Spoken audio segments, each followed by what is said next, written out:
America हरेक नेपालीको सपनाको देश र सम्भावनाको देश। संसारकै राजनीतिको केन्द्रबिन्दु अमेरिका भएकै हुनाले पनि नेपाल लगायत विश्वका धेरै मुलुकबाट अमेरिका छिर्नेको लस्कर चलिरहेको छ। यति बेला पछिल्लो समयमा निजामती सेवाका उच्च अहोदादेखि लिएर कलाकार, पत्रकार, विद्यार्थी, व्यापारी सबैको लक्ष्य अमेरिका बनेको छ। अझ भनौँ सबैको रोजाइ र सपनाको देश बनेको छ अमेरिका। भनिन्छ सपनामा रमाउनु हुँदैन, सपनामा रमाउँदा दुःख मात्रै पाइन्छ। यति बेला त्यस्तै दुःख विश्वका कैयौं देशबाट अवैध रूपमा सपनाको देश अमेरिका पुगेकाहरूले भोगिरहेका छन्।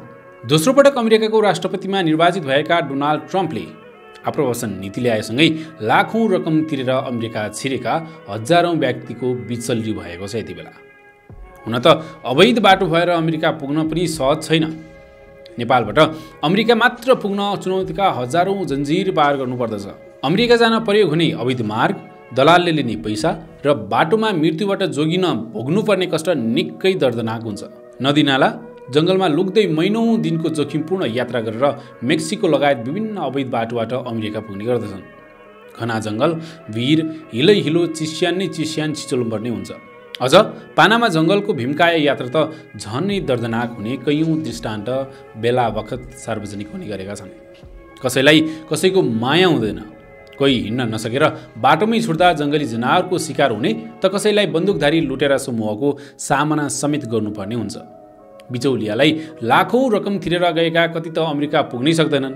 तर पनि मानिस जन्मभूमि, परिवार, साथी सङ्गत छोडेर सपनाको देश अमेरिका पुग्न लालायित हुने गर्दछन्। त्यसरी अमेरिका पुग्नेहरूको एउटै लक्ष्य हुन्छ कि सुखपूर्ण जीवन र सन्ततिको लागि स्वर्णिम भविष्य। तर त्यस्तै मिठो सपना बोकेर अवैध बाटोबाट आफ्नो भूमि छाडेर गएकाहरूलाई ट्रम्प नीतिपछि ऋण र दुःखको झोलमा डुबेर फर्किनुपर्ने बाध्यकारी अवस्था सिर्जना भइदिएको छ। ट्रम्पले आफ्नो देशमा अवैध रूपमा रहेका आप्रवासीलाई डिपोर्ट गर्दै धम्माधम स्वदेश फिर्ता पठाइरहेका छन्। ट्रम्प सरकारले कतिपय व्यक्तिलाई चार्टर विमान त कतिपय व्यक्तिलाई नियमित उडान मार्फत स्वदेश फिर्ता पठाइरहेका छन्। अमेरिकाले हालसम्म पटक पटक गरेर अवैध बसेका 35 नेपालीलाई फिर्ता पठाइसकेको छ। यसअघि 27 जनालाई विभिन्न उडान मार्फत नेपाल फिर्ता गरेको अमेरिकाले बुधबार मात्र 8 नेपालीलाई चार्टर विमान मार्फत नेपाल फिर्ता गरेको हो। उनीहरूलाई बुधबार त्यहाँको जिपिर 23 विमानबाट काठमाडौँ उतारिएको थियो। अवैध आप्रवासीका रूपमा अमेरिकाबाट फर्केका नेपालीले प्रहरी सामु दिएको बयानले सबैका आँखा रसाएका छन्। अमेरिकाबाट खुट्टामा नेल र हातमा हतकडी सहित धपाइएका नेपालीलाई ऋण तिर्न नपाइने पिरले यति बेला निकै गाँजेको छ। अमेरिका बसाइभर खाना बस्नकै पिर परेको उनीहरू ऋणको पिरले घरसम्म जान सकेका छैनन्।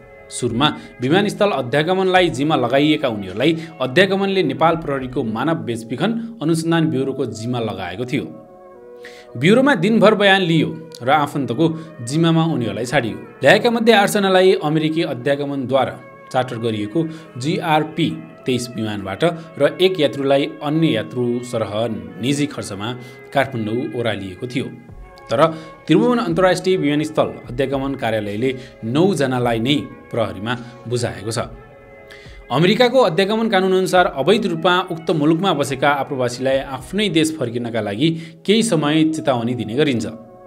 चेतावनी दिँदा पनि अटेर गरी बसेमा खुट्टामा नेल र हातमा हतकडी बाँधेर सम्बन्धित मुलुकको अध्यागमनलाई बुझाइन्छ। GRP 23 विमानबाट आएका 8 जनाले अमेरिकी सरकारको पटक पटकको चेतावनीलाई वास्ता नगरेपछि उनीहरू यातनापूर्वक घर फिर्ता गरिए। आएका मध्ये सबैको बयानका भाषा फरक छन्, तर आशय भने उस्तै छ। लुक्नु र भाग्नुको उपाय थिएन, फर्किने कुरा त सोचेकै थिएन। अनुसन्धानमा संलग्न प्रहरीका अनुसार 9 जनामध्ये थोरै रकम खर्च गरेर अमेरिका जानेको 40 लाख रुपैयाँ खर्च भएको थियो। बढी खर्च गरेर अमेरिका जानेमा एकजनाले 70 लाखसम्म तिरेको बताए।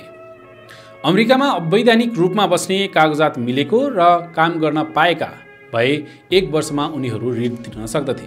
तर फर्काइएका मध्ये कतिपय त गएकै दिनदेखि अमेरिकी हिरासतमा राखिएका थिए। उनीहरू नेपालमा उतारिनु साथ विभिन्न सञ्चार माध्यमबाट अध्यागमनमा बुझाइएको नामको सूची सार्वजनिक गरिँदा समस्यामा भएको उनीहरूले बताए।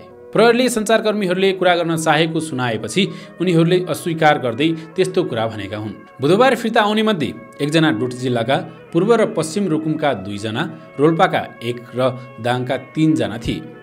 प्रहरीले आफन्तको जिम्मा लगाउने भनेपछि कतिपयले आफन्त नै बोलाए, तर अधिकांशले साथीहरूलाई बोलाए। उनीहरू मानसिक रूपमा एकदमै तनावग्रस्त अवस्थामा देखिन्थे। अनुसन्धानमा संलग्न ती प्रहरीले भने सबैलाई ऋण तिर्न चिन्ता थियो। अमेरिकाबाट उडान सुरु हुँदा सबैको हातमा हत्कडी र खुट्टामा नेल बाँधिएको थियो।